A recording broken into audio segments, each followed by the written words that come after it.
Okay, well, that was the rather technical explanation, wasn't it, Dean? But basically, it's teams who finish first versus teams who finish second can't be paired with the team you're in a group with, can't be paired with a team from the same country. It's not hard, is it? No. Even you, with your 10 points, and all your mates all had 10 points each, you lot could have done it. We could. Dear, oh dear. Let's bring in one of TalkSport's European experts, Kev Hatchard. What did you make of that, Kevin? Have you ever seen anything so shambolic, really? No, because usually the technology works that backs them up. And as you say, this is a fairly simple process. So for it to have gone this badly wrong is really quite remarkable. And it wasn't just that there was one mistake. It was that it was compounded by another one straight after. Because if they just got it wrong with the Manchester United Villarreal draw, in theory, that was recoverable because you could just say, OK, well, that couldn't have happened, but we'll draw Man City, Villarreal and what have you. But then afterwards, United weren't put back in for the next tie, which meant that Atletico had a better chance of drawing Bayern, which they weren't happy about. And Manchester United could have drawn Atletico, but weren't able to. So they later got PSG. So it's a nightmare for UEFA because it's a really bad look because we know how much, pomp and circumstance there is around, these last 16 draws and the quarterfinal draws and what have you. So, yeah, on their big stage, they messed up big time. Could it have been rectified a lot quicker in the moment still, or is it a case of they had to go away, figure things out, and then come back? No, once the mistake had been made, and it was interesting the mention of the auditors. Now, this is important because the draw has to be independently audited. And the reason for that is because, this is legally very important to get right because you could have clubs taking legal action because this has financial implications for clubs.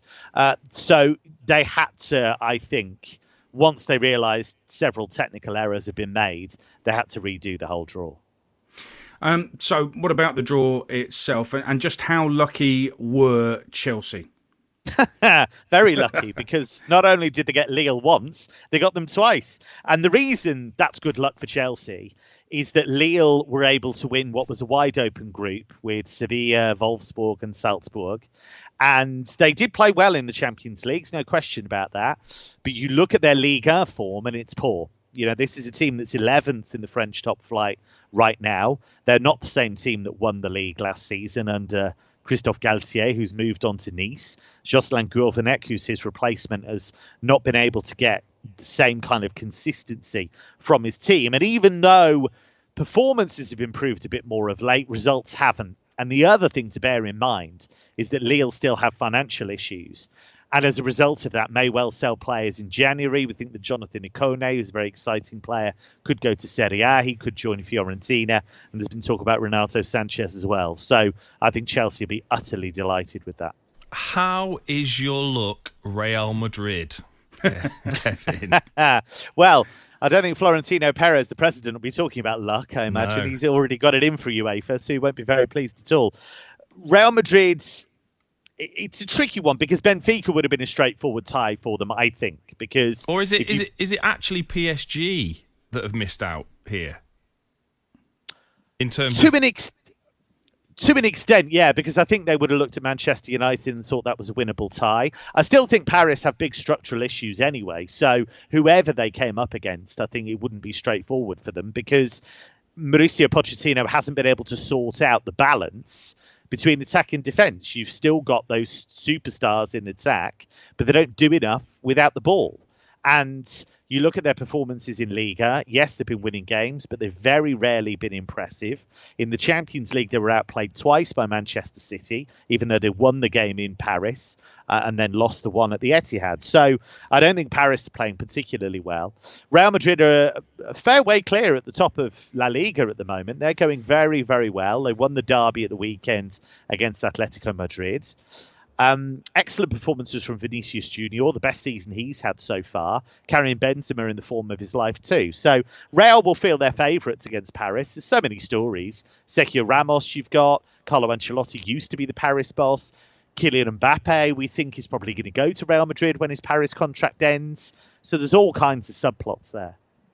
It is a fascinating one. I also like the look of Atletico Madrid against Man United, two massive underachievers this season, but by the time they play the tie, Rangnick will probably have worked a little bit of magic, you suspect, at Manchester United, right? I think that's the key. I think the key to this tie is, what do the teams do between now and when they play each other? Because if you look at Manchester United, you're absolutely right. Rangnick has to try and get his ideas across to his players. And he also has to work out the best way of using what's at his disposal. It's not going to be a situation where he brings in a load of players in January. He'll want to work with what he's got. On the Atletico side of things, they have all manner of attacking players. Luis Suarez, Joao Felix, Antoine Griezmann, Mateus Cunha. They're not getting the best out of them at the moment. And they're picking up results in La Liga that they shouldn't be. They lost at home to Mallorca the other week. That was a really poor result. They made some chances against Real, but weren't particularly convincing at the weekend. So Diego Simeone has to find that balance between attack and the defence that has served them so well in the last few years. So that is one of the most gripping ties, because both teams have quite big flaws at the moment. Just quickly, Inter Milan, what difference are Liverpool going to face from, Antonio Conte's Inter Milan? In terms of the threat level from one draw to the next, Liverpool have had one of the kind of toughest ones, because I think they would have had a fairly easy time against Salzburg, but against Inter this is much tougher. It's interesting you compare them to the Conte team. So obviously they lost Conte, lost Lukaku, lost Hakimi. They're big players to lose. What I really like about Inter is that Simone Inzaghi has managed to dispel that negativity. He's managed to put in a system where the players are enjoying themselves.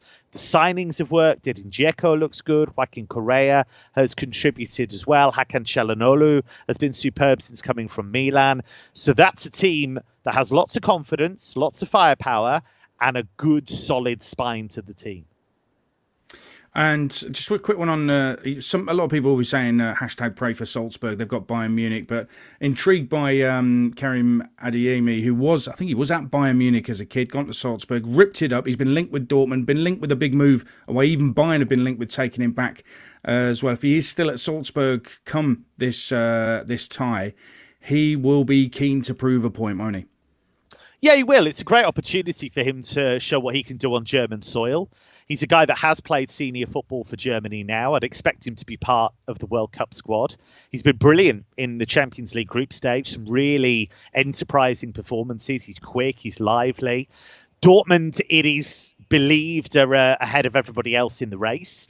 But that deal probably wouldn't go through in January. It will probably be one at the end of this season.